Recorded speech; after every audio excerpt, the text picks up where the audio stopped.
A new traffic project is coming to Culver City. This means that Overland Avenue is about to become gridlocked at major intersections during morning and evening rush hours, all thanks to a new project named, ironically, Better Overland. Culver City is making major changes to Overland Avenue between Venice Boulevard and Freshman Drive at West LA College. Better Overland is sometimes referred to as Awful Overland by its critics, and indeed the name might be more fitting.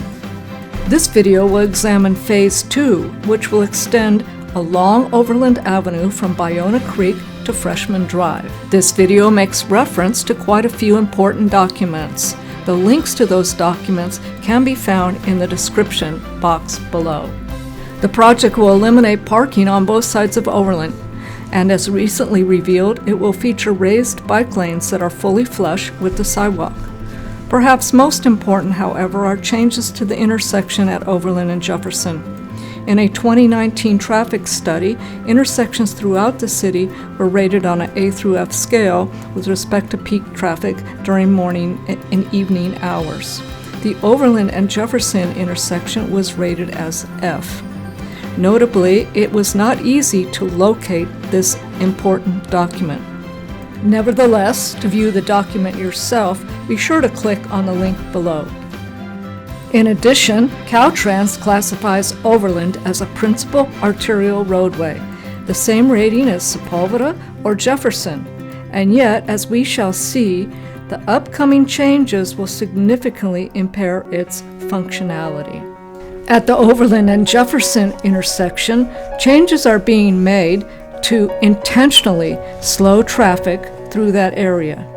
To start with, one of the left turn lanes from Overland going south onto Jefferson headed east will be eliminated. This is sure to add to evening congestion. Perhaps this is why some are calling it Awful Overland.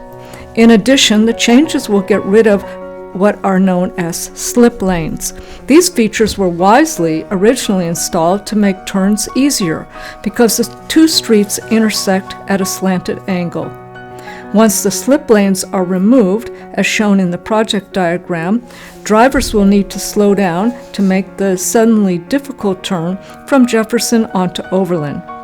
This will impact morning rush hour traffic the most, as drivers headed west on Jefferson will slow markedly to make the turn onto Overland.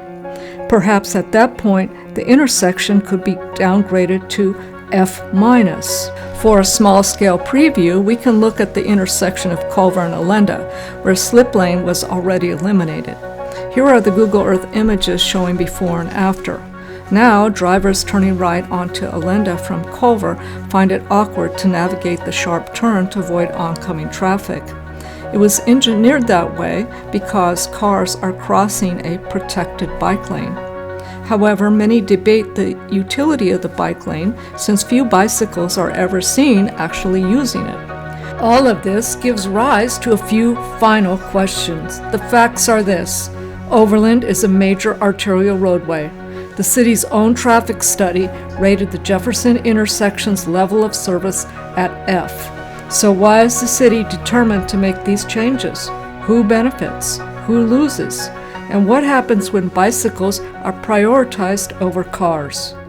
Will Better Overland be just another awful iteration of the Downtown Move project?